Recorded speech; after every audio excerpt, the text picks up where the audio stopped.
It's looking more likely that we'll need a booster shot of the coronavirus vaccine, at least when it comes to Pfizer's vaccine. Let's connect the dots.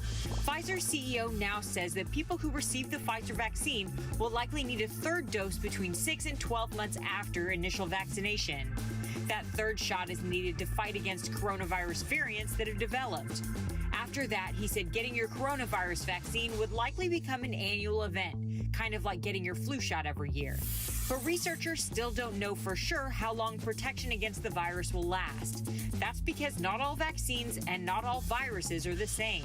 Some, like the measles, mumps, and rubella vaccine, known as the MMR, gives lifetime protection, while the flu is only seasonal.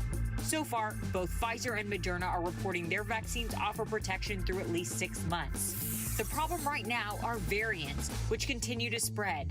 In fact, the more contagious UK variant is now the dominant version of coronavirus in the US.